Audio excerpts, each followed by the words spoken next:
Running Scared by Lynn Cook, Chapter 3. The fates, it seemed, were not in Julie's favour, as she had to wait almost 7 weeks for her party. This was much to Lee's discomfiture, as it seemed it was either that or Paul that she constantly spoke of, though most of the time it was both, as they appeared intertwined along with everything else. Even Lee's move from Surrey had Julie insisting on lending a hand and backing Paul into such a corner that he had no choice but to volunteer to help as well. No sooner had Lee pulled up to her new flat with her best friend from childhood, Lucy, and her husband, Jason, than Julie had all the boxes deposited, then practically dragged them all to the local pub, where she all but lay on the table, naked, in front of Paul.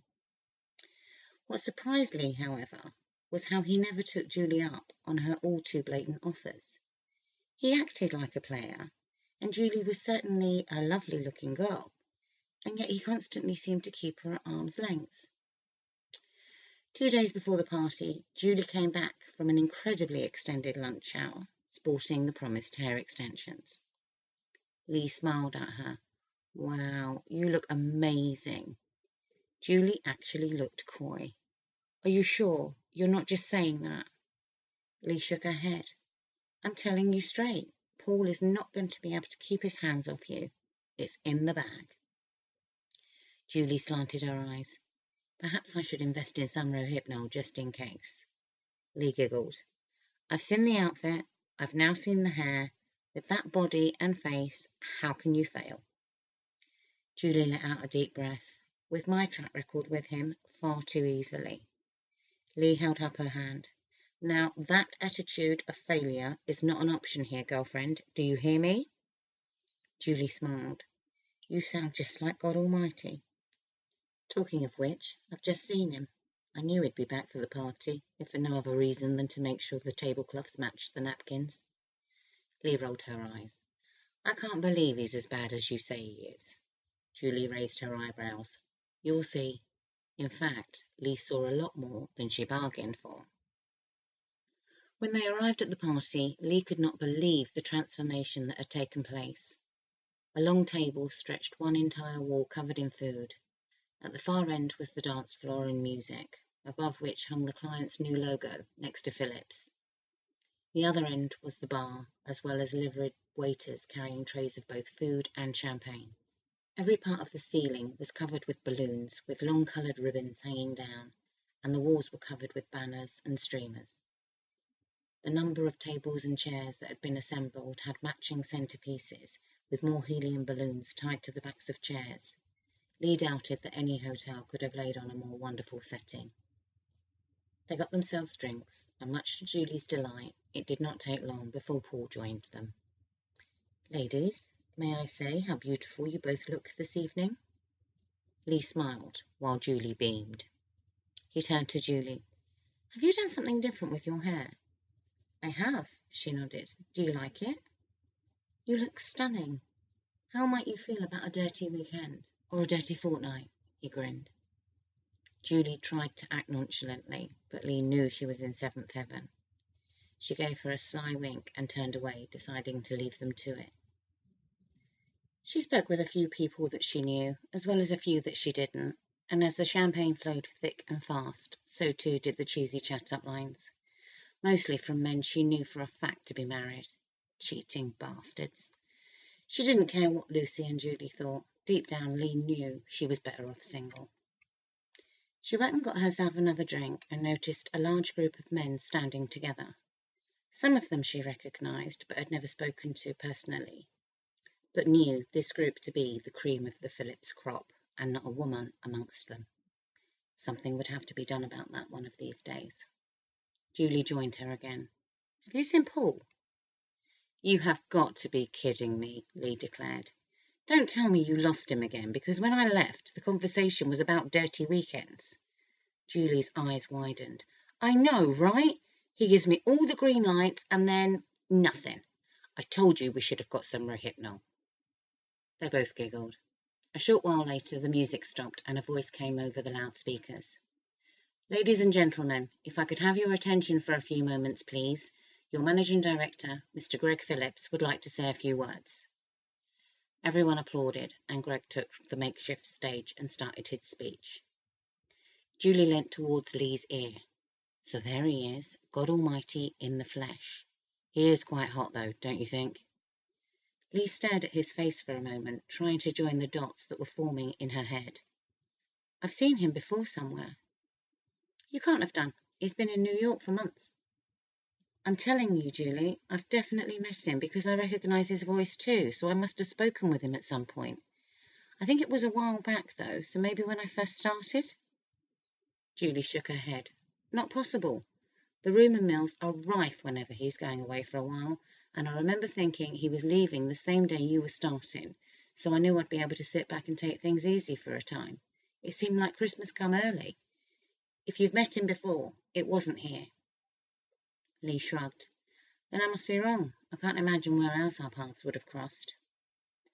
About an hour later, after countless more attempts at being hit on by God knew who, Lee was considering how much longer she would have to stay. She was leaving for Rose Court in the morning, so really didn't want a late night. Are you going home this weekend? Julie asked, as if reading her mind. Lee smiled. I was just thinking about that, actually. I'll be setting our first scene tomorrow. What do you do all weekend in the country? Lee laughed. It isn't exactly the country. We have electricity and running water and everything. Really? Julie feigned surprise. So, what do you do? She let out a deep breath with a smile. I catch up on a few things, relax, take the neighbour's dog for a walk, and of course, see Lucy. Julie knitted her brow. Sounds like a blast, she said sarcastically. At that point, some guy from the press office came over and asked Julie to dance, leaving Lee alone. What bells were going off in her head, and why? What had she just said? Home, relaxing, Lucy, the dog. Oh, sweet Jesus, the dog. Lee turned slightly in her chair to see if she could get another look at Gregory Phillips, who, in fact, was not too far away from her. As soon as she laid eyes on him again, her pulse spiked. How could this be possible? Just when things seemed to be going so well, fate handed her the mother of all curveballs. She got to her feet, pushed her way through the crowd, and headed for the ladies' room. Once inside, she leant against the basin with her head down and let out a deep breath. Looking back up at her reflection, she shook her head. Nice one, Lee. Although next time you threaten someone, you might just want to double-check that they don't hold your entire career in the palm of their hand. She smiled bitterly. She decided to use the facilities while she contemplated her options. She could leave now, post her resignation, and forget to mention the last 3 months on her CV. She could hide every time she saw him coming and hope that they never came face to face. She could deny it completely and tell him he must have her confused with someone else. She could invent an evil twin. Lee rolled her eyes, knowing she couldn't do any of those things. The only path open to her was to face the music. There was always the slight chance that he wouldn't remember her. For all she knew, perhaps people insulted him all the time. She half laughed. Yeah, right. Okay, so enough with the pity party. She would get herself another drink and cross bridges as and when they needed to be crossed. After making her way to the bar and ordering a large brandy, for medicinal purposes, she reasoned, as to all intents and purposes she was in shock, she took a large mouthful of the brown liquid, and as she felt the burning sensation flowing down her throat, she also felt a hand land on her shoulder. Cringing inside, she slowly turned. June, she said in a relieved voice. June Gardner was the head of Human Resources and had taken an instant liking to Lee. Are you all right, Lee? You look as though you've seen a ghost. I'm fine, Lee assured her with a smile. Just a little tired, that's all. A lovely party, though, don't you think? With the sort of hours you've been working, I'm not surprised you're tired. More reason to let your hair down now, though, and enjoy yourself. Lee smiled again. You sound like Julie. June giggled. Oh, heaven forbid. Good evening, June. The voice came from behind Lee, but she was fairly certain she didn't need to turn to know who it belonged to, and her heart literally skipped a beat and a cold sweat ran down the entire length of her back. Hello, Greg. How are things in New York? June inquired. It all seems to be running smoothly for now. And here, how are things with you? No huge catastrophes, but if we could have some time together next week to go over a few things, that would be good. Absolutely, Greg agreed. While they briefly discussed Greg's schedule, Lee was trying to see a way to move away from them discreetly, but was completely penned in. The only option would have been to have blatantly walked through the pair of them, which was not a good idea, as it would immediately have brought attention to herself. The only thing to do was to stand there and hope that June did not introduce them. Sorry, Greg, where are my manners? Let me introduce you to one of our newer members of staff, Lee Connor. This is Greg Phillips, who I'm sure you know is our managing director. Oh, great. Lee had no choice now but to turn towards him and take a hand that he extended. Nice to meet you, Lee, and welcome aboard, he smiled. He seemed to be the epitome of professionalism, and if he recognised her, he made no sign of it. He certainly wasn't frantically gesturing for security to come over and have her frog marched from the building, but, Lee reasoned, there was still time. So how long have you been with us now? Lee cleared her throat and hoped her voice didn't shake. About 3 months, Mr. Phillips. He smiled. My father's the only one around here with a title, Lee. I'm just Greg. So far, so good. Let me refresh your drinks, ladies. June, what can I get for you? June shook her head. I'm fine, thank you, Greg, but if you'll just excuse me for one moment, it looks like Cassandra's getting ready to make a move, and I need to grab her before she leaves. Double great. Greg got the two of them another drink, as not only did Lee see how she could possibly refuse, but she also desperately needed it to make sure her hands didn't start shaking. So tell me, Lee, how have you been finding things so far?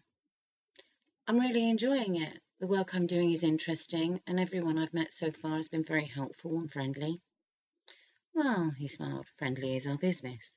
User-friendly, environmentally friendly, consumer-friendly. Lee smiled back. I suppose you're right.